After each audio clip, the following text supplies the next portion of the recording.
கல்லறையில் ஒரு குழந்தையோட ஆன்மா கேமராவை பார்த்து சிரிக்கிது. பின்னாடி ஒரு உருவம் இருக்குது.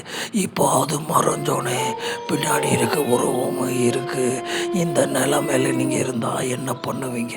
ஒரு வீட்டில் வீடு செஞ்சுருக்கான் ஒரு குழந்த. அதுக்குள்ளே பார்த்து பேசிக்கிருக்கப்ப அவங்க அப்பா விரட்டி விட்றாரு. உடனே அந்த வீட்டு சின்ன வீடை பார்க்குறாரு. அதுக்குள்ளேருந்து ஒரு உருவம் வருது.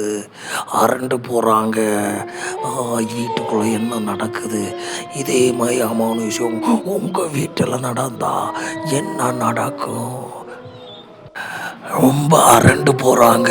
யோசிங்க மக்களே. கமெண்ட் பண்ணுங்கள். நம்ம வீடியோவுக்கு சப்போர்ட் பண்ணுங்கள். அமானுஷ்யம் நிறைந்த விஷயங்கள் காட்டிலையும் நடக்கும். மலைக்கிட்ட ஒரு உருவம் தெரிகிறத கேமராவில் கேப்சர் பண்ணி அதை வீடியோவாக நமக்கு அப்லோட் பண்ணியிருக்காங்க. இந்த சத்தம் அவரால் தாங்க முடியல. வீட்டுக்குள்ளே ஒரு உருவம் வந்தால் என்ன நடக்கும்ன்றது யாரும் யோசிக்க முடியாது. அப்படி மீறி வந்தால் உங்கள் உயிருக்கு கேரண்டி இல்லை. கல்லறையில் தனியாக இருக்கும்போது இந்த உருவத்தை பார்த்தா என்ன ஆகும்? கொடூர உருவம். இதான் பேயின் உலகம்.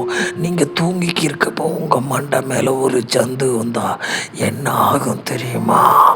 உங்களை தூக்கிட்டு போய் உங்களை கொடூரமாக என்ன செய்யும்ன்றது அதுக்கே தெரியாது, தின்னுரும்.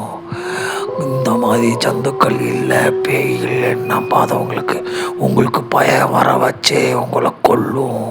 அந்த பயம்தான் நாங்கள். அந்த பயத்தினால இவரோட நிலைமையை இப்போ நீங்கள் பார்ப்பீங்க. கடிச்சு கொதறி திங்கி